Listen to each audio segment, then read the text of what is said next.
नमो विष्णुपाद परमहंस प्रवेदिकाचार्य श्री भक्ति वेदांत स्वामी शील प्रभुपाद की, समस्त वैष्णवाचार्य वृंद की, श्री श्री गौरनिताय की, श्री श्री गौरनिताय की, श्री श्री राधा रमन बिहारी भगवान की, जगन्नाथ बलदेव सुभद्रा महारानी की, श्री श्री शालिग्राम शिला की, उपस्थित समस्त भक्त वृंद की, निताय गौर परमानंदे। ओम नमो भगवते वासुदेवाय। ओम नमो भगवते वासुदेवाय। ओम नमो भगवते वासुदेवाय। ओम नमो भगवते वासुदेवाय। ओम नमो भगवते वासुदेवाय। ओम नमो भगवते वासुदेवाय। हरे कृष्णा। श्रीमद् भगवद गीता अध्याय 7 श्लोक संख्या 14। 13 पे कल हम लोगों ने चर्चा किया था, तो नेटवर्क सही न होने के कारण हम लोग सही तरीके से इस पे बात नहीं कर पाए, तो संक्षेप में इसको भी ले लेंगे। लेकिन आज मुख्य रूप से हम लोग 14 पे चर्चा करेंगे। तो आप लोग हमारे साथ साथ बोलिए, देवी देवी त्रिषा त्रिषा गुणमयी गुणमयी मम मम माया माया दुरतया दुरतया मामेव मामेव ये ये प्रपद्यन्ते प्रपद्यन्ते मायामेतां मायामेतां तरन्ति ते। तरन्ति ते। देवी एषा गुणमयी देवी एषा गुणमयी मम माया दुरतया मम माया दुरतया मामेव ये प्रपद्यन्ते मामेव प्रपद्यन्ते मायामेतां तरन्ति ते। मायामेतां तरन्ति ते। देवी एषा गुणमयी देवी एषा गुणमयी मम माया दुरतया मम माया दुरतया मामेव ये प्रपद्यन्ते मामेव प्रपद्यन्ते मायामेतां तरन्ति ते। मायामेतां तरन्ति ते।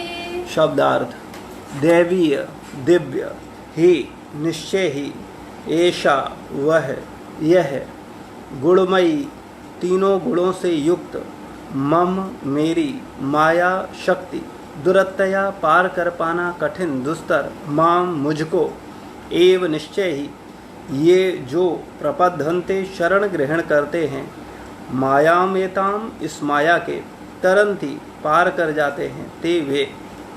इस श्लोक का अर्थ तात्पर्य शील प्रभुपाद जी के द्वारा। शील प्रभुपाद की जय। प्रकृति के 3 गुणों वाली इस मेरी दैवी शक्ति को पार कर पाना कठिन है, किंतु जो मेरे शरणागत हो जाते हैं वे सरलता से इसे पार कर जाते हैं। तात्पर्य: भगवान की शक्तियां अनंत हैं और ये सारी शक्तियां दैवी हैं। यद्यप जीवात्माएं उनकी शक्तियों के अंश हैं, अतः दैवी हैं, किंतु भौतिक शक्ति के संपर्क में भौतिक शक्ति के संपर्क में रहने से उनकी अपरा शक्ति आच्छादित हो जाती है। इस प्रकार भौतिक शक्ति से आच्छादित होने के कारण मनुष्य उसका प्रभाव का अतिक्रमण नहीं कर पाता। जैसा कि पहले कहा जा चुका है, परा तथा अपरा शक्तियां भगवान से उद्भूत होने के कारण नित्य हैं। जीव भगवान की पराशक्ति से संबंधित होते हैं, किंतु अपरा शक्ति अर्थात पदार्थ के द्वारा दूषित होने से उनका मोह भी नित्य होता है। अतः बद्ध जीव नित्य बद्ध है, कोई भी उसके बद्ध होने की तिथि को नहीं बता सकता। फलस्वरूप प्रकृति के चंगुल से उसका छूट पाना अत्यंत कठिन है, भले ही प्रकृति अपरा शक्ति क्यों न हो, क्योंकि भौतिक शक्ति परमेक्षा द्वारा संचालित होती है, जिसे लाग पाना जीव के लिए कठिन है। यहाँ पर अपरा भौतिक प्रकृति को दैवी प्रकृति कहा गया है, क्योंकि इसका संबंध दैवी है तथा इसका संचालन दैवी इच्छा से होता है। दैवी इच्छा से संचालित होने के कारण भौतिक प्रकृति अपरा होते हुए भी दृश्य जगत के निर्माण तथा विनाश में महत्वपूर्ण भूमिका निभाती है। वेदों में इसकी पुष्टि इस प्रकार हुई है, मायां तु प्रकृतिम विद्यान्मयनम तु महेश्वरम। यद्यप माया मिथ्या या नश्वर है, किंतु माया की पृष्ठभूमि में परम जादूगर भगवान हैं, जो परम नियंता महेश्वर हैं। श्वेताक्षर उपनिषद 4:10। गुण का दूसरा अर्थ रस्सी रज्जु है। इससे यह समझना चाहिए कि बद्ध जीव मोहरूपी रस्सी से जकड़ा हुआ है। यदि मनुष्य के हाथ पैर बांध दिए जाएं, तो वह अपने को छुड़ा नहीं सकता। उसकी सहायता के लिए कोई ऐसा व्यक्ति चाहिए जो बंधा न हो, चूंकि एक बंधा हुआ व्यक्ति दूसरे बंधे व्यक्ति की सहायता नहीं कर सकता। अतः रक्षक को मुक्त होना चाहिए। अतः केवल कृष्ण या उनके प्रामाणिक प्रतिनिधि गुरु ही बद्ध जीव को छुड़ा सकते हैं। बिना ऐसी उत्कृष्ट सहायता के भावबंधन से छुटकारा नहीं मिल सकता। भक्ति या कृष्ण भावनामृत इस प्रकार के छुटकारे में सहायक हो सकता है। कृष्ण माया के अधीश्वर होने के नाते इस दुर्लभ शक्ति को आदेश दे सकते हैं कि बद्ध जीव को छोड़ दें। वे शरणागत जीव पर अहेतु की कृपा तथा वात्सल्यवश ही जीव को मुक्त किए जाने का आदेश देते हैं, क्योंकि जीव मूलतः भगवान का प्रिय पुत्र है। अतः निष्ठुर माया के बंधन से मुक्त होने का एकमात्र साधन है भगवान के चरण कमलों की शरण ग्रहण करना। मामेव पद भी अत्यंत सार्थक है। माम का अर्थ है एकमात्र कृष्ण, विष्णु, ब्रह्मा या शिव को नहीं। यद्यपि ब्रह्मा तथा शिव भी अत्यंत महान हैं और प्रायः विष्णु के ही समान हैं, किंतु ऐसे रजोगुण तथा तमोगुण के अवतारों के लिए संभव नहीं कि वे बद्ध जीव को माया के चंगुल से छुड़ा सकें। दूसरे शब्दों में ब्रह्मा तथा शिव दोनों ही माया के वश में रहते हैं। केवल विष्णु माया के स्वामी हैं, अतः वे ही बद्ध जीव को मुक्त कर सकते हैं। वेदों में श्वेताक्षर उपनिषद 3:8 में इसकी पुष्टि तमेव विदित्वा के द्वारा हुई है, जिसका अर्थ है कृष्ण को जान लेने पर ही मुक्ति संभव है। शिवजी भी पुष्ट करते हैं कि केवल विष्णु की कृपा से मुक्ति प्राप्त की जा सकती है। मुक्त प्रदाता सर्वेशाम विष्णुरेव न संशया, अर्थात इसमें संदेह नहीं कि विष्णु ही सबों के मुक्तिदाता हैं। ओम अज्ञानतिमिरान्धस्य ज्ञानाञ्जनशलाकया चक्षुरुन्मीलितं येन तस्मै श्रीगुरवे नमः। श्रीचैतन्यमनोभीष्टं स्थापितं येन भूतले स्वयं रूपा कदा मह्यं ददाति स्वपदान्तिकम्।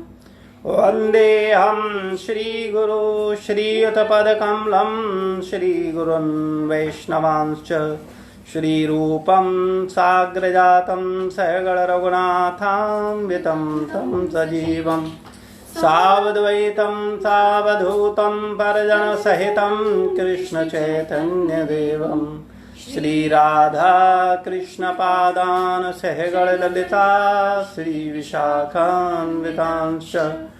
हे कृष्ण करुणा सिंधु दीनबंधु जगत्पते गोपेश गोपिका कांत राधा कांत नमोस्तुते। तप्त कांचनी गौरांगी राधे वृंदावनेश्वरी वृषभानुसुते देवी प्रणमामि हरिप्रिये।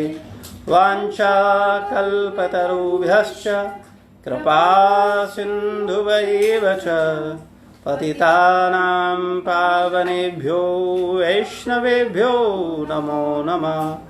जय श्री कृष्ण चैतन्य प्रभु नित्यानंद श्री अद्वैत गदाधर श्रीवासादि गौरभक्तवृंद।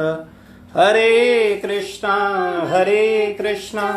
कृष्णा कृष्णा हरे हरे, हरे राम राम राम हरे हरे। नमो विष्णुपादाय कृष्णपृष्ठाय भूतले श्रीमते भक्तिवेदांत स्वामीत नामने। नमस्ते सारस्वतदेवे गौरवाणी प्रचारणे निर्विशेष शून्यवादी पाश्चात्य देशतारिणे।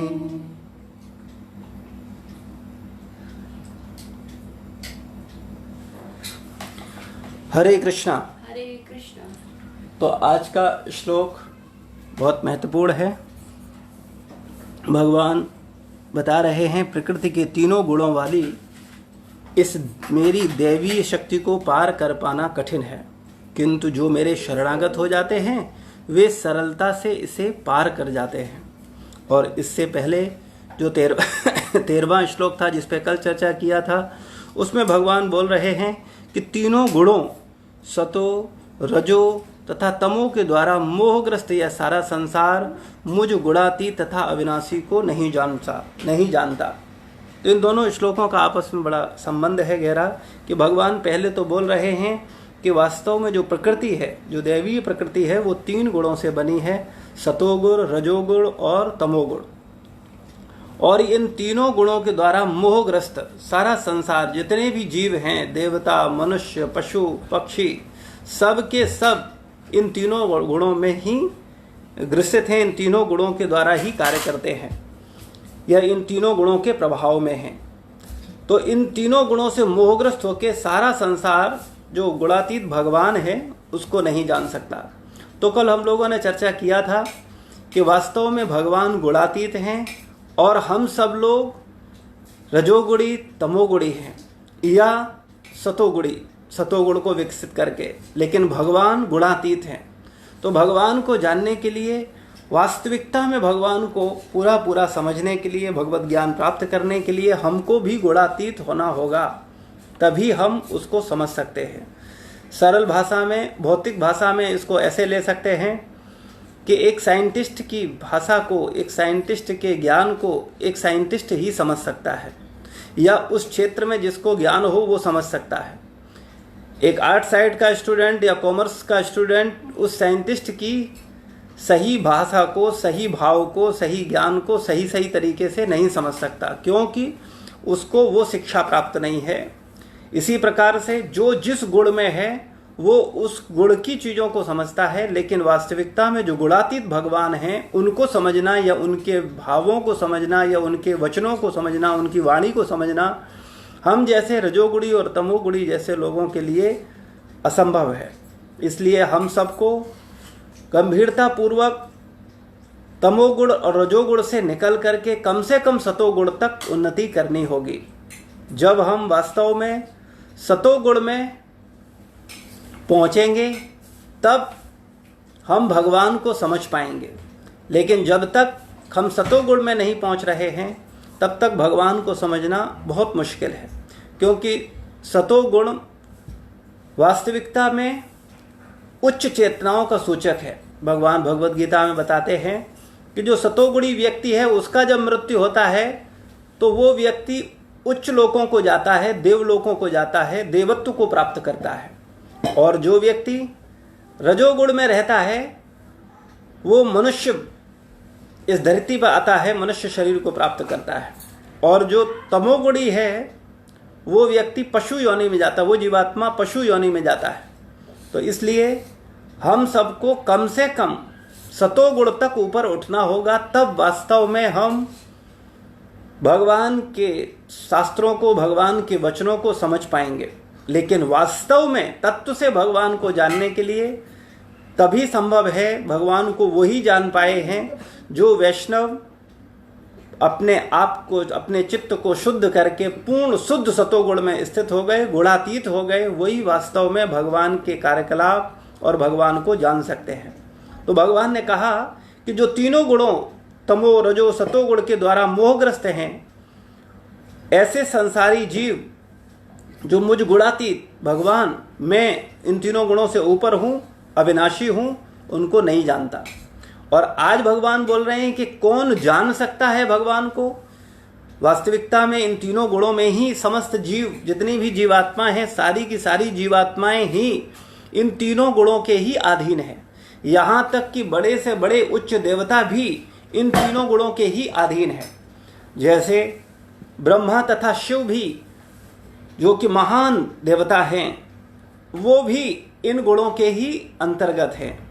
एकमात्र भगवान कृष्ण नारायण विष्णु ही मायाधीश हैं, माया के स्वामी हैं।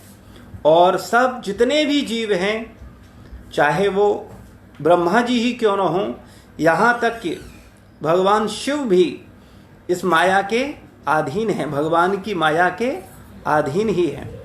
तो इसलिए जो मायाधीश हैं, जो इनके अधीन है माया, वही इस माया के प्रभाव से अगर आदेश दें, निर्देश दें, तो बचा जा सकता है, हम बच सकते हैं। यानी भगवान अगर आदेश दें अपनी माया को कि इस मेरे जीव को छोड़ दो, इसको बंधन मुक्त कर दो, तो निश्चित रूप से माया के प्रभाव से हम बच सकते हैं। ढेरों उदाहरण हम लोग वैदिक शास्त्रों में देखते हैं। नारद मुनि का उदाहरण देखते हैं।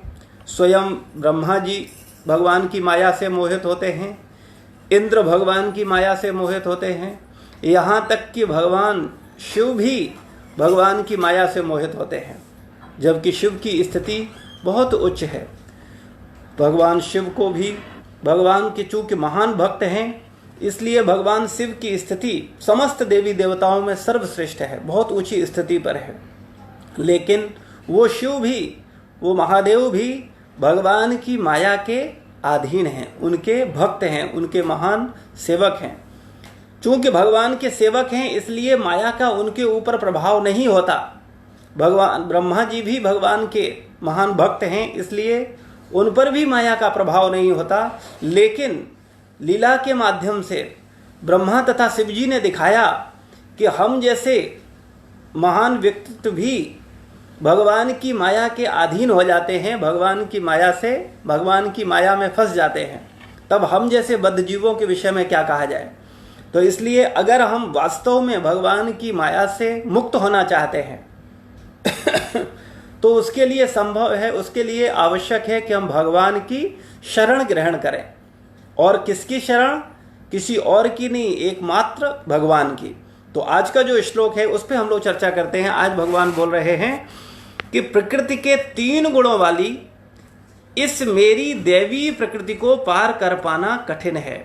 मेरी जो 3 गुणों वाली जो प्रकृति है, इसको पार कर पाना कठिन है, आसान नहीं है, बहुत मुश्किल है।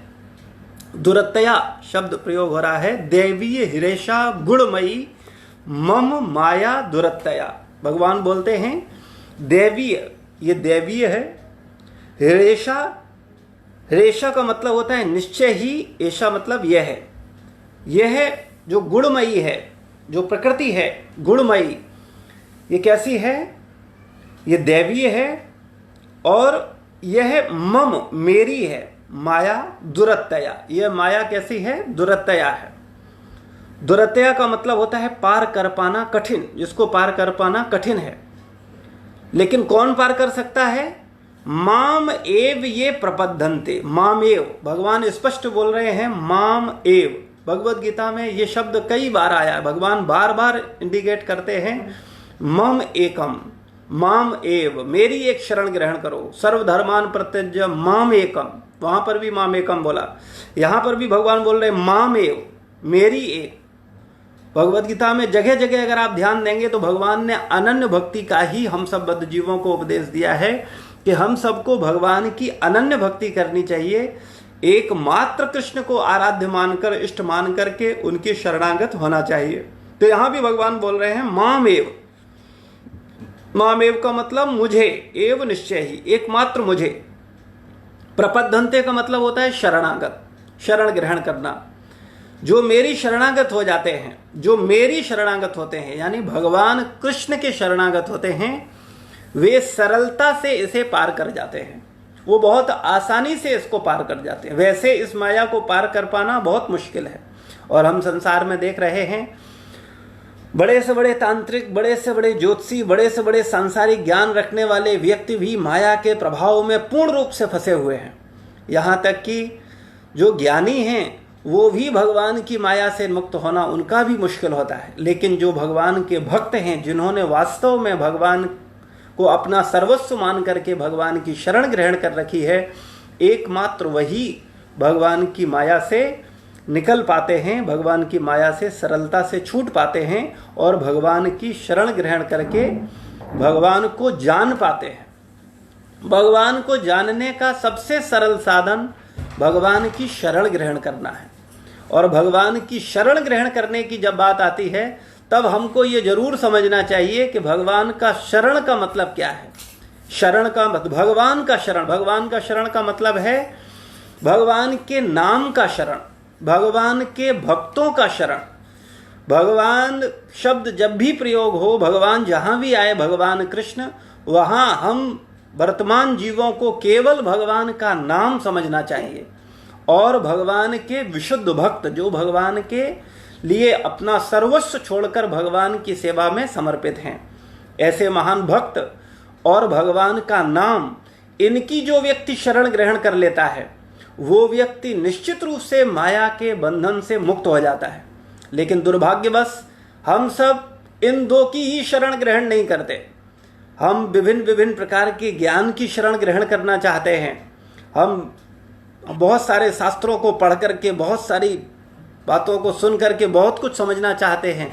लेकिन बड़ा सरल भाषा में जो भगवान बोल रहे हैं कि जो मेरी शरण ग्रहण करता है, मेरी शरण का मतलब है जो भगवान कृष्ण के नाम की शरण ग्रहण करता है, यानी अपराध रहित होकर ध्यान पूर्वक, गंभीरता पूर्वक 16 माला का जाप करता है सुबह सुबह ब्रह्म मुहूर्त में।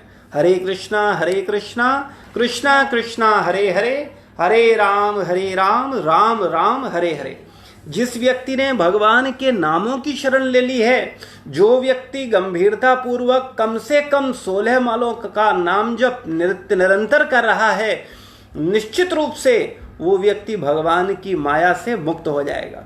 लेकिन संभव यह है कि हमको प्रयास ये करना है कि अपराध रहित होकर के हम जप करें। भगवान के जो 10 नाम अपराध हैं, उन पर हम बहुत सावधानी पूर्वक ध्यान दें और गंभीरता पूर्वक जप करें। वास्तविकता में कई बार जब हम 10 अपराधों पर ध्यान देते हैं, तो हमको लगता है हमारी चित्त की चंचलता के कारण इन 10 अपराधों से बचना तो एक प्रकार से बहुत मुश्किल है। लेकिन अगर हम वास्तव में भगवान के पवित्र नाम की शरण ग्रहण कर लें, हम वास्तव में भगवान को पुकारते हुए आर्त भाव से, बहुत भगवान को हृदय से पुकारते हुए, हृदय से भाव भरे वचनों से पुकारते हुए, अपने हृदय में भगवान की कमी को महसूस करते हुए, इस संसार में फंसा हुआ महसूस करते हुए भगवान को अगर पुकारें, तो निश्चित रूप से भगवान का पवित्र नाम, जो कि भगवान से अभिन्न है, हमने उसका शरण लेने से क्या होता है, भगवान की कृपा प्राप्त होगी और निश्चित रूप से हम माया के बंधन से मुक्त हो जाएंगे। लेकिन दुर्भाग्यवश हमको भगवान के नाम जप में ही आनंद नहीं आता है। हम सब नाम जप के प्रति ही आलसी हो जाते हैं। हम नाम जप को ही बहुत गंभीरता और बहुत ईमानदारी से अपने जीवन में नहीं उतारते हैं। कई बार तो हमको लगता है, अरे इतने साल से जप कर रहे हैं, कुछ नहीं हुआ। हमको जरूर सोचना चाहिए कि क्यों, क्या कारण है इतने समय तक जप करने के बावजूद भी हमारे जीवन में प्रभाव क्यों नहीं आया, हम माया से मुक्त क्यों नहीं हुए, इसके प्रभाव से मुक्त क्यों नहीं हुए। तो इसका मूल कारण है कि हमारा जप यानी भगवान का नाम, जो कि भगवान से अभिन्न है, उसकी शरण हमने ईमानदारी से ग्रहण नहीं की है। ईमानदारी का मतलब है ध्यान पूर्वक नाम जप नहीं कर रहे हैं। और भगवान के नाम की महिमा बताने वाले संत और शास्त्र, इनका शरण हमने ईमानदारी से ग्रहण नहीं किया है। अगर हम वास्तव में भगवान की नाम महिमा को बताने वाले भक्त और शास्त्र की शरण ग्रहण करें, उनका चिंतन करें, उनके उपदेशों, उनके आदेशों पर मनन करें, तो गंभीरता पूर्वक हम नाम जप पर अपना ध्यान केंद्रित कर पाएंगे। क्योंकि भगवान नाम और भगवान अभिन्न है, कोई रंच मात्र भी भेद नहीं है। ये बात हम सब जानते हैं, लेकिन फिर भी सुना है कई बार हमने अपने गुरुजनों के मुख से, आचार्यों वैष्णवों के मुख से, लेकिन फिर भी हमको भगवान के नाम को जप करने में ऐसा एहसास नहीं होता कि वास्तव में हम भगवान के संपर्क में हैं। जैसे ही कोई व्यक्ति भगवान के नाम जप को पुकारता है, भगवान का नाम जप करता है, वैसे ही वो व्यक्ति अनंत ब्रह्मांडों के मालिक भगवान के संपर्क में आ जाता है। लेकिन सांसारिक आसक्तियों के कारण माया में फंसा हुआ जीव भगवान पर ध्यान केंद्रित न करके संसार पर ही ध्यान केंद्रित रखता है, और नाम जप करते हुए भी उसका चिंतन संसार का ही चिंतन होता है। संसार का जो मालिक है, जो स्वामी है, संसार को क्रिएटर है, संसार का निर्माता है, उसके प्रति हमारा ध्यान केंद्रित नहीं होता। यह हमारा सबसे बड़ा दुर्भाग्य है। इसीलिए हम इस श्लोक की गहराई को नहीं समझ पाते। हमको इस श्लोक को, अगर हम वास्तव में इस श्लोक पर मनन करें और वास्तव में गंभीरता पूर्वक भगवान की शरण ग्रहण कर लें, तो बहुत कम समय में ही हम देखेंगे कि हम तमोगुण और रजोगुण के प्रभाव से मुक्त हो रहे हैं। रजोगुण और तमोगुण का तात्पर्य है, रजोगुण का मतलब है व्यक्ति सही को सही और गलत को गलत मानता, भ्रमित पोजीशन होता है। कभी सही को सही मानता है और कभी गलत को सही मानता है, और कभी गलत को गलत मानता है और कभी गलत को सही मानता है। भ्रमित पोजीशन होती है, क्षणिक उसका विचार बदलता रहता है। ये रजोगुण की प्रधानता के कारण है। तमोगुण की प्रधानता में व्यक्ति गलत को सही बोलता है और सही को गलत बोलता है। और अगर हम ध्यानपूर्वक अपनी मानसिकता पर ध्यान दें तो हमारी स्थिति यही है, हम अधिकतर सही को गलत बोलते हैं और गलत को सही बोलते हैं। जैसे हम सब जान रहे हैं कि हमारा शरीर कभी भी छूट सकता है, ये सत्य है, लेकिन फिर भी हम क्या सोचते हैं, अभी तो 30-40 साल तो हम हैं ही हैं, 30-40 साल तो कुछ नहीं है। वर्तमान परिस्थिति में पूरे विश्व में महामारी फैली हुई है, आए दिन न्यूज पे आ रहा है, इतने लाख लोगों को संक्रमित हो गए, इतने मृत्यु को प्राप्त हो गए, फिर भी हमको क्या लग रहा है, बोले नहीं, हम घर पे व्यंजन बनाने में व्यस्त हैं, बहुत सारे व्यंजन बना रहे हैं। बोले अभी ये बनाओ, वो बनाओ, ये खाओ, वो खाओ, पूरा समय स्वाद इंद्रियों को तुष्ट करने में करो। इससे ज़्यादा बुरी स्थिति क्या, उदाहरण क्या दिया जाए। जैसे पशु, शास्त्रों में श्रील प्रभुपाद जी ने कई बार बहुत सरल करके हम सबको समझाया कि पशु की स्थिति वो होती है कि पशु के समक्ष मृत्यु उपस्थित होने पर भी पशु घास खाने में लगा रहता है। उन्होंने उदाहरण देके बताया कि अगर 10 बकरियों को लाइन से बांध दिया जाए और उनके सामने घास रख दी जाए, और अगर 10वीं बकरी का गला काट दिया जाए तो 9 बकरियां केवल घास खाती रहेंगी, और 9वीं बकरी का गला काट दिया जाए तो 8 बकरियां रस्सी तोड़ करके भागने की कोशिश नहीं करेंगी, वो क्या करेंगी, घास खाती रहेंगी। इसी प्रकार से 8वीं, 7वीं, 6वीं, 5वीं का गला काट दिया जाए तब भी जो बची हुई बकरियां हैं वो घास खाती रहेंगी, वो उससे छूटने का प्रयत्न नहीं करेंगी। इसका कारण है तमोगुण का प्रभाव। चूंकि पशु घोर तमोगुणी होते हैं, इसलिए वो मृत्यु को नहीं जानते, वो मृत्यु का उनको एहसास नहीं होता। पशु, एक बड़ा गहरा सिद्धांत है, पशु मृत्यु को नहीं जानता कि मृत्यु क्या है। पशु मार को जानता है, पिटाई को जानता है, चोट को जानता है, दर्द को जानता है, लेकिन मृत्यु को नहीं जानता। कोई पशु ये नहीं जानता कि मृत्यु क्या है। और हम लोग भी चूंकि तमोगुण के प्रभाव में हैं, इसलिए मृत्यु को भूले हुए हैं। अगर किसी से आप बात करो कि मृत्यु होनी है तो वो बोलेगा बड़ा उच्च ज्ञानी बनता हुआ, हाँ संसार में सब नश्वर हैं, हमको भी जाना है, शरीर तो छोड़ना ही है, कौन अमर है, संसार में आए हैं तो मरना तो स्वाभाविक है। लेकिन वो मूर्खानंद गंभीरता पूर्वक अगर ध्यान दे और विचार करे कि मृत्यु क्या है, मृत्यु का अर्थ क्या है, तब वो समझ पाएगा वास्तविकता में। और वो समझ तब पाएगा जब उसके अंदर सतोगुण का विकास होगा, वरना वो मृत्यु की बात तो करेगा लेकिन मृत्यु को जान नहीं पाएगा। और दुर्भाग्यवश हम भी अपने व्यक्तिगत जीवन में ईमानदारी से परीक्षण करें तो हम लोगों को भी वास्तविकता में मृत्यु का ज्ञान नहीं है, तमोगुण के प्रभाव के कारण। सतोगुणी व्यक्ति जानता है कि शरीर कभी भी छूट सकता है, इस शरीर पर मेरा कंट्रोल नहीं है। ये कभी भी किसी भी स्थिति में हृदय गति रुक जाने से या विभिन्न प्रकार का कोई रोग हो जाने से, एक्सीडेंट हो जाने से, कोई भी कारण बन सकता है, महामारी कारण बन सकती है और मेरा शरीर कभी भी छूट सकता है। और शरीर के जितने संबंधी हैं उनसे संबंध तुरंत छूट जाएगा, शरीर की सारी संपत्ति से संबंध तुरंत छूट जाएगा।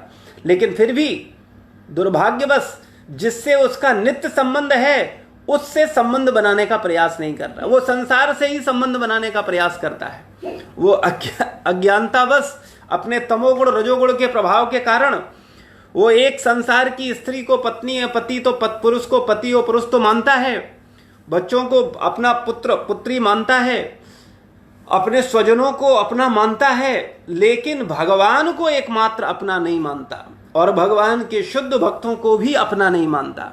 जबकि वास्तविकता में इस संसार में अगर कोई वास्तव में मेरा है तो वो एकमात्र भगवान और भगवान के महान भक्त सदगुरुदेव और भगवान के भक्त यानी वैष्णव हैं। तो ये वैष्णव भगवान गुरुदेव ये वास्तव में इनसे हमारा नित्य संबंध है, शाश्वत संबंध है।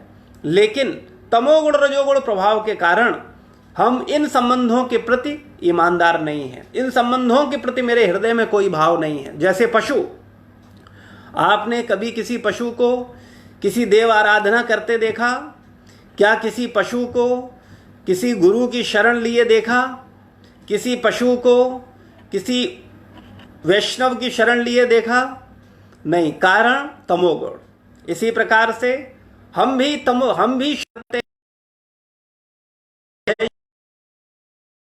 वास्तविकता में तमोगुण प्रधान, हम पूर्ण रूप से पारिवारिक आसक्तियों में ही फंसे हैं, शरीर को ही मैं मानते हैं, के प्रति कोई भाव नहीं है। इसका मूल कारण है तमोगुण और रजोगुण का अधिकता। ऐसे ही हमारे जीवन में सतोगुण प्रधान, हम सत्य को सत्य जान पाएंगे, हम जान पाएंगे हमें सत्य क्या है, उस अपने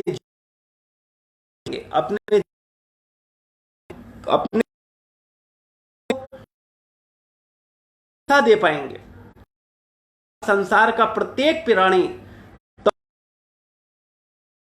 मोहग्रस्त होकर रूप से अंधकारों की ओर जा रहा है।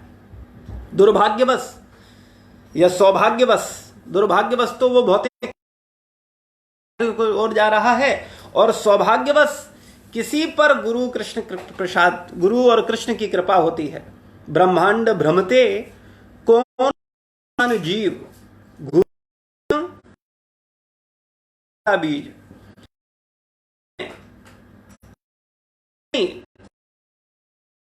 उत्तर प्रदेश ब्रह्मांड में अनंत लोग हैं।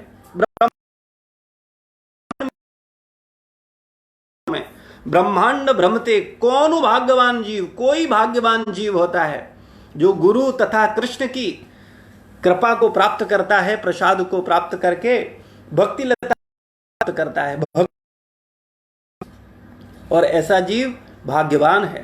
हम लोग सांसारिक वस्तु हो सकते हैं और हम पूर्ण रूप से सत्य का साक्षात्कार कर सकते हैं और उस सत्य का साक्षात्कार करने के लिए अभी हमारी है कि कम से कम हम सतोगुण के स्तर तक तो पहुंचें और रजोगुण और तमोगुण से बचने का प्रयास करें। और ये संभव तब है जब हम रजोगुणी भोजन न करें, हम तमोगुणी भोजन न करें, हम रजोगुणी साहित्य न पढ़ें, हम तमोगुणी साहित्य न पढ़ें, हम रजोगुणी व्यक्तियों को संग न करें, हम तमोगुणी व्यक्तियों के संग न करें, हम रजोगुणी भक्तों का संग न करें, हम तमोगुणी भक्तों का संग न करें।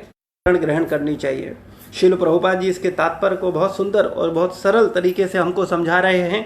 उस पर हम लोग थोड़ा चिंतन मनन करते हैं। भगवान की शक्तियां अनंत हैं और ये सारी शक्तियां दैवी हैं। यद्यपि जीवात्माएं उनकी शक्तियों के अंश हैं अतः दैवी हैं, किंतु भौतिक शक्ति के संपर्क में रहने से उनकी पराशक्ति आच्छादित रहती है। वास्तविकता में हम भगवान के अंश हैं, हम आत्मा हैं, हम पराशक्ति हैं हमारा अपरा से संबंध नहीं है, हमारा तो वास्तव में परा भगवान से ही संबंध है, क्योंकि भगवान भी पराशक्ति हैं और हम भी पराशक्ति हैं। भगवान की ही पराशक्ति है, भगवान भी सच्चित आनंदमय हैं और हम भी सच्चित आनंदमय हैं। हम भगवान के अंश हैं, हम पदार्थ के अंश नहीं हैं, हम अपरा के अंश नहीं हैं। अपरा का अंश हमारा ये शरीर है, लेकिन वास्तव में हम परा के अंश हैं, भगवान के अंश हैं, परम भगवान के अंश हैं। तो उनकी पराशक्ति से आच्छादित रहती है। इस प्रकार भौतिक शक्ति से आच्छादित होने के कारण मनुष्य उसके प्रभाव का अतिक्रमण नहीं कर पाता। जैसा कि पहले कहा जा चुका है, परा तथा अपरा शक्तियां भगवान से उद्भूत होने के कारण नित्य हैं। जीव भगवान की पराशक्ति से संबंधित होते हैं, किंतु अपराशक्ति अर्थात पदार्थ के द्वारा दूषित होने से उसका मोह भी नित्य होता है। क्योंकि हम हैं तो पराशक्ति, लेकिन अनंत समय से अपरा के संपर्क में हैं। हम हैं तो सच्चित आनंद, हम हैं तो आत्मा, लेकिन हम निरंतर अग्नि जल वायु आकाश पृथ्वी मन बुद्धि अहंकार के संपर्क में हैं। 84 लाख योनियों में जब जब हमने जो जो शरीर प्राप्त किए, वो सब इन पंच तत्वों से ही मिलकर बने थे और सूक्ष्म शरीर के द्वारा मिलकर बने थे, मन बुद्धि अहंकार। इसलिए इन पंच तत्वों, इस सूक्ष्म और स्थूल शरीर से हमारा जो संबंध है वो भी नित्य है। इसलिए अतः बद्ध जीव नित्यबद्ध है। कोई उसके बद्ध होने की तिथि को नहीं बता सकता कि वो कब से बद्ध है। फलस्वरूप प्रकृति के चंगुल से उसका छूट पाना अत्यंत कठिन है। प्रकृति के चंगुल से छूटना इतना आसान नहीं है कि हम तथाकथित कुछ भी करें और सोचें कि हम भौतिक शक्ति के प्रभाव से मुक्त हो गए, प्रकृति के प्रभाव से मुक्त हो गए। ये आसान नहीं है। ये निर्भर करेगा हमारी शरणागति पर, क्योंकि भगवान ने एक सूत्र दिया है, इसको समझना हम सबके लिए बहुत आवश्यक है। भगवान ने बोला, प्रकृति के 3 गुणों वाली मेरी इस देवी शक्ति को पार कर पाना कठिन है, किंतु जो शरणागत हो जाते हैं वे सरलता से प्राप्त कर लेते हैं। अभी इसको सीधी सीधी बात भाषा में समझ लो। अगर हम 1% भगवान के शरणागत हैं, भगवान के नाम के शरणागत हैं, भगवान के भक्तों के शरणागत हैं, तो हमें समझना चाहिए कि हम 1% भौतिक प्रकृति के प्रभाव से मुक्त हो गए। अगर हम 10% शरणागत हैं भगवान के नाम और भगवान के भक्तों के, तो निश्चित रूप से हम 10% प्रकृति के प्रभाव से मुक्त हो गए। और अगर हम 50% भगवान के नाम तथा भगवान के भक्तों के शरणागत हैं, तो हम 50% इस प्रकृति से मुक्त हो गए। और अगर हम 100% भगवान के नाम और भगवान के भक्तों के शरणागत हैं, तो हम 100% इस माया से मुक्त हो सकते हैं। लेकिन दुर्भाग्यवश जीव, स्वेच्छाचारी मन हमारा, ये किसी की शरण ग्रहण नहीं करना चाहता, फिर भगवान का नाम या भगवान के भक्त क्यों न हो। इसलिए हम सबको बहुत गंभीरता पूर्वक भगवान की शरण पर ध्यान देना चाहिए। भगवान की शरण का मतलब है भगवान के पवित्र नाम के प्रति गंभीरता से जाप। तो आगे प्रभुपाद जी हमको बताते हैं, अतः बद्ध जीव नित्य बद्ध है, कोई भी उसके बद्ध होने की तिथि को नहीं बता सकता। फलस्वरूप प्रकृति के चंगुल से उसका छूट पाना भी अत्यंत कठिन है। वो छूटेगा अपने इसी अनुपात में, जिस अनुपात में वो शरणागत होता जाएगा, उसी अनुपात में वो भौतिक प्रकृति के चंगुल से छूटता जाएगा। भले ही प्रकृति अपराशक्ति क्यों न हो, क्योंकि भौतिक शक्ति परमेक्षा द्वारा संचालित होती है, इसे लांघ पाना जीव के लिए अत्यंत कठिन है। वास्तव में देखा जाए, ये पदार्थ जड़ है। अग्नि जल वायु आकाश पृथ्वी, जो सूक्ष्म शरीर है, ये हमारा जड़ है। मन बुद्धि अहंकार, ये भी जड़ है। और वास्तव में जो भगवान की प्रकृति है, 3 गुणों वाली, सतोगुण रजोगुण तमोगुण, ये भी भगवान की शक्ति है। लेकिन चूंकि ये परम इच्छा से संचालित होती है, इसका निर्देशन देने वाला ये किसकी शक्ति है? परम भगवान की। इसलिए न होते हुए भी वैसी प्रतीत होती है। माया का अर्थ है माँ मीन्स नहीं, या मीन्स यह है। जो नहीं है उसे हम वही मान रहे हैं, ये माया है। वास्तव में देखा जाए, हम शरीर नहीं है, इस शरीर से मेरा नित्य संबंध नहीं है, लेकिन फिर भी हम अपने आप को शरीर मान रहे हैं। इसका कारण है चूंकि परम जादूगर कौन है? परम भगवान श्री कृष्ण। इसलिए इसको पार कर पाना केवल भगवान की कृपा से ही संभव है। दैवी इच्छा से संचालित होने के कारण भौतिक प्रकृति अपरा होते हुए भी दृश्य जगत के निर्माण तथा विनाश में महत्वपूर्ण भूमिका निभाती है। वेदों में इसकी पुष्टि इस प्रकार हुई है, मायां तु प्रकृतिम विद्यान्मयनम तु महेश्वरम। यद्यप माया मिथ्या या नश्वर है, किंतु माया की पृष्ठभूमि में परम जादूगर भगवान है, जो परम नियंता महेश्वर हैं। श्वेताश्वरोपनिषद 4:10। तो इसके परम जादूगर कौन है? भगवान श्री कृष्ण। इसलिए ये मिथ्या होते हुए भी हमको अपने प्रभाव में पूर्ण रूप से लिए हुए है। गुण का अर्थ है रस्सी, रज्जू। इससे यह समझना चाहिए कि बद्ध जीव मोहरूपी रस्सी से जकड़ा हुआ है। यदि मनुष्य के हाथ पैर बांध दिए जाएं तो वह अपने को छुड़ा नहीं सकता। उसकी सहायता के लिए कोई ऐसा व्यक्ति होना चाहिए जो बंधा रहो। चूंकि एक बंधा हुआ व्यक्ति दूसरे बंधे हुए व्यक्ति की सहायता नहीं कर सकता, अतः रक्षक को मुक्त होना चाहिए। ये बात बड़ी महत्वपूर्ण है। जो व्यक्ति हमको बहुत आध्यात्मिक जगत में ले जा सकता है, जो भौतिक बंधनों से छुड़ा सकता है, उसके लिए आवश्यक है कि उस व्यक्ति का स्वयं का मुक्त होना बहुत आवश्यक है। जो स्वयं मुक्त नहीं है वो हमको मुक्त कैसे कर सकता है? जो स्वयं भगवान के शरणागत नहीं है वो हमको शरणागत कैसे कर सकता है? इसलिए हम सबको सद्गुरुदेव के वचनों पर ध्यान देना चाहिए और उनके आदेशों को मान करके पूर्ण रूप से गंभीरता पूर्वक भगवान की शरण ग्रहण करनी चाहिए। क्योंकि जब तक हम एक दूसरे को धोखा देते रहेंगे तब तक हम इस बद्ध जगत से बाहर नहीं निकल सकते। दुर्भाग्यवश एक भक्त दूसरे व्यक्ति को यह आश्वासन देता है, तुम चिंता मत करो, अभी ऐसा ऐसा ऐसा ऐसा ऐसा कर लो, तुम मुक्त हो जाओगे। लेकिन दुर्भाग्यवश जो खुद बना हुआ है वो किसी को सही सलाह कैसे दे सकता है? लेकिन अधिकतर हम सबसे बड़ी मूर्खता यही करते हैं कि हम अपने परम गुरुजनों को, गुरु परंपरा में आए आचार्यों की वाणी का अनुसरण न करते हुए, उनकी वाणी पर ध्यान न देते हुए, अपने ही बीच में होने वाले जो भक्त हैं, जिनका हम नित्य संग कर रहे हैं, जिनके संग में रहते हैं, जो हमारे साथ ही शिक्षा ले रहे हैं, हमारे साथ ही भक्ति में बढ़ रहे हैं, कई बार हम उनके प्रभाव में आ जाते हैं और एक भक्त दूसरे भक्त पर अनुशासन करने की कोशिश करता है, वो उसको दिशा देने की कोशिश करता है। ये दुर्भाग्यवश हम एक दूसरे को में, तो जब भी हम स्वयं सही ज्ञान न रखते हुए व्यक्ति को सही भावना न दे करके,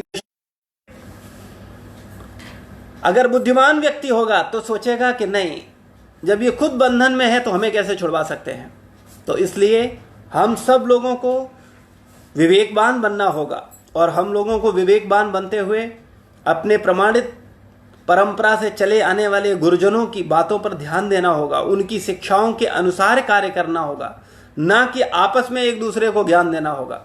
हम लोगों को एक दूसरे को ज्ञान न देते हुए भगवान से चली आने वाली प्रमाणित परंपरा से ज्ञान लेना है। आज संसार की सबसे बड़ी प्रॉब्लम यह है कि एक मूर्ख दूसरे मूर्ख को उपदेश देने की कोशिश कर रहा है और दूसरा मूर्ख भी पहले मूर्ख की बात को स्वीकार करके खुश हो रहा है कि वो संसार में सुखी हो जाएगा। ये मूर्खता भरी हरकतें जब तक हम लोग करते रहेंगे तब तक हम कभी इस भवबंधन से मुक्त नहीं हो सकते, वास्तविक आनंद को प्राप्त नहीं कर सकते। ये माया हमको हर पल ये दिखाने की कोशिश करती है कि तुम अब सुखी हो जाओगे, बस थोड़ी सी मेहनत और करो, हम होंगे कामयाब एक दिन, थोड़ा सा और मेहनत, थोड़ा सा और तरक्की, थोड़ा सा और पैसा, थोड़े से और स्वजन, और फिर हम सुखी हो जाएंगे। ये सबसे बड़ी मूर्खता है, अज्ञानता है। इस संसार में कोई भी व्यक्ति अगर सत्य को नहीं समझ रहा है, सत्य को नहीं जान रहा है, तो वो कभी भी आनंद को प्राप्त नहीं कर सकता। और दुर्भाग्यवश आज के वातावरण में 99.999% लोग सत्य को नहीं जान रहे हैं, केवल असत्य को सत्य मान करके उसका सेवन कर रहे हैं। तो इसलिए हम सबको बहुत गंभीर होना चाहिए भगवान की शरण लेने के लिए। आगे प्रभुपाद जी बताते हैं, अतः केवल कृष्ण या उनके प्रामाणिक प्रतिनिधि गुरु ही बद्ध जीव को छुड़ा सकते हैं। बिना ऐसी उत्कृष्ट सहायता के भवबंधन से छुटकारा नहीं मिल सकता। सहायता उत्कृष्ट होनी चाहिए, जब उत्कृष्ट सहायता होगी तभी हम भवबंधन से छूट पाएंगे। यानी हमको इतना बुद्धिमान होना चाहिए कि हमको दिशा निर्देश किससे लेने हैं। ऐसा नहीं कोई कुछ भी कहे हम कुछ भी कर रहे हैं। इसलिए हम सबको प्रमाणित शास्त्रों के आधार पर प्रमाणित गुरुजनों की वचनों पर शरण लेना चाहिए और गुरुजनों के आदेशों का एज इट इज पालन करना चाहिए। बिना ऐसी उत्कृष्ट सहायता के भवबंधन से छुटकारा नहीं मिल सकता। भक्ति या कृष्ण भावनामृत इस सहायक हो सकता है। कृष्ण माया के अधीश्वर होने के नाते इस दुर्लभ शक्ति को आदेश दे सकते हैं कि बद्ध जीव को छोड़ दे। वे शरणागत जीव पर अहेतुकी कृपा तथा वात्सल्य बस ही जीव को मुक्त किए जाने का आदेश देते हैं, क्योंकि जीव मूलतः भगवान का प्रिय पुत्र है। अतः निष्ठुर माया के बंधन से मुक्त होने का एकमात्र साधन है भगवान के चरण कमलों की शरण ग्रहण करना। तो जब तक हम भगवान के चरण कमलों की शरण ग्रहण नहीं करेंगे तब तक भगवान के धाम को वापस नहीं जा पाएंगे। और सरल भाषा में कहा जाए तो जब तक इस संसार में हैं तब तक माया के प्रलोभनों में मूर्ख बने रहेंगे। इस संसार में मूर्ख व्यक्ति ये नहीं सोचता कि वो गधे की तरह काम करता है, सुबह से शाम तक खाता तो 2 रोटी ही है, सोता तो एक बिस्तर पर ही है, फिर भी मूर्खता बस वो दूसरे गधों को प्रसन्न करने के लिए, दूसरे मूर्खों को प्रसन्न करने के लिए वो क्या करता है, माया के इशारों पर नाचता है और भगवान का भजन नहीं करता। इससे बड़ी मूर्खता क्या कही जा सकती है। एक मूर्ख दूसरे मूर्ख को प्रभावित करने की कोशिश कर रहा है और दूसरा मूर्ख भी पहले मूर्ख के प्रभाव में आ रहा है और संसार में लोग इसी मूर्खता में उलझे हुए हैं। हम संसार में हैं, सांसारिक उत्तरदायित्वों को करें, मैं उनको करने के लिए मना नहीं कर रहा, लेकिन हमारी पहली प्राथमिकता होनी चाहिए भगवान का भजन, भगवान के पवित्र नाम का जप और भगवान के पवित्र भक्तों का शरणागति। बिना भगवान के पवित्र भक्तों की शरणागति के सद्विचार समझ भी नहीं पाएंगे, भगवत ज्ञान भगवान को जान भी नहीं पाएंगे, तो शरण लेना जाना करना तो बहुत दूर की बात है। इसलिए हम सबको बहुत गंभीरता पूर्वक भगवान के नाम और भगवान के भक्तों की शरण ग्रहण करनी चाहिए।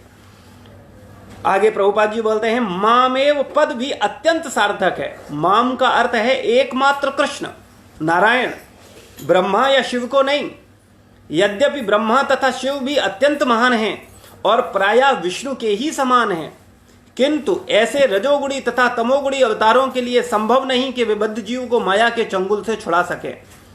और एक बात ध्यान देने वाली है, आप अब संसार में ध्यान दें तो शिव जी के जितने भी भक्त हैं, अधिकतर भक्तों का आचरण आप देखेंगे, वो शिव जी के जो भक्त हैं, ब्रह्मा जी के जो भक्त हैं, वो असुर होते हैं।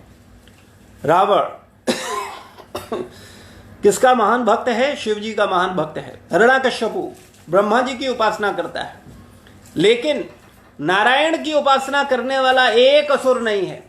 आप हमें एक असुर लेकर के आइए जो नारायण की उपासना कर रहा हो, नारायण की भक्ति की हो, नारायण की साधना की हो, कृष्ण की उपासना की हो, विष्णु की उपासना की हो, राम की उपासना की हो और असुर हो। ये संभव ही नहीं है, क्योंकि भगवान का चिंतन करने पर, भगवान की साधना करने पर, भगवान की शरण लेने पर, भगवान की तपस्या करने पर, भगवान मतलब एकमात्र श्री कृष्ण की आराधना करने पर उसका असुरत्व का नाश हो जाता है, वो असुर रह ही नहीं पाता है। इसलिए हम सबको बुद्धिमान बनना चाहिए। अगर हम संसार में शिव जी, ब्रह्मा जी और देवी देवताओं का शरण लेंगे तो निश्चित रूप से भवबंधन से पार कर पाना हमारे लिए नामुमकिन है। हालांकि निश्चित रूप से शिव जी भगवान के महान भक्त हैं, हमको उनको सम्मान देना है, उनको रिस्पेक्ट देनी है, लेकिन शरण, प्रेम, आराधना, भक्ति एकमात्र श्री कृष्ण का करना है, क्योंकि एकमात्र श्री कृष्ण ही हमको भवबंधन से निकाल सकते हैं। और ये मैं नहीं कह रहा, ये हमारे वेदों का प्रमाण बोल रहे हैं। मैंने आपको एक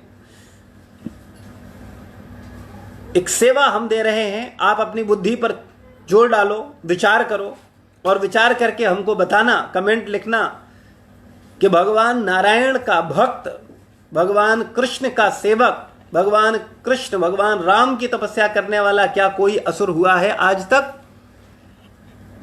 एक नहीं मिलेगा।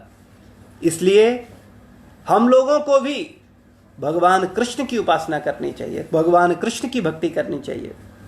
तो प्रभुपाद जी इसी बात को हमको समझा रहे हैं कि दूसरे शब्दों में ब्रह्मा तथा शिव दोनों ही माया के वश रहते हैं, केवल विष्णु ही माया के स्वामी हैं, अतः वे ही बद्ध जीव को मुक्त कर सकते हैं।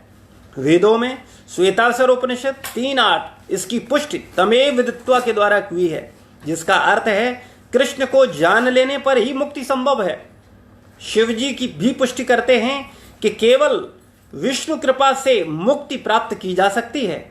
मुक्त प्रदाता सर्वेशाम विष्णुरेव न संशया, अर्थात इसमें संदेह नहीं कि विष्णु ही सबों के मुक्तिदाता हैं। और शिव जी स्वयं बोल रहे हैं, महादेव स्वयं भी पुष्टि कर रहे हैं इस बात की। क्या बोल रहे हैं? मुक्त प्रदाता सर्वेशाम विष्णुरेव न संशया, एकमात्र मुक्ति प्रदान करने वाले, मुक्ति का अर्थ है तमोगुण रजोगुण सतोगुण के प्रभाव से छुड़ाने वाले एकमात्र भगवान नारायण हैं, भगवान विष्णु हैं, भगवान कृष्ण हैं। इसलिए हम सब बद्ध जीवों को, हम सब असुरों को, हमको कभी भी अपने आप को भक्त मानने की भूल नहीं करनी चाहिए।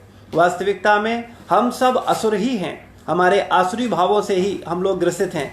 लेकिन भगवान की शरण ग्रहण कर लिया है, भगवान कृष्ण का नाम जप शुरू कर दिया है, भगवान के भक्तों की शरण ग्रहण कर ली है, तो निश्चित रूप से भक्तों की कृपा से, नाम की कृपा से हम एक दिन असुरत्व से निश्चित मुक्त हो जाएंगे।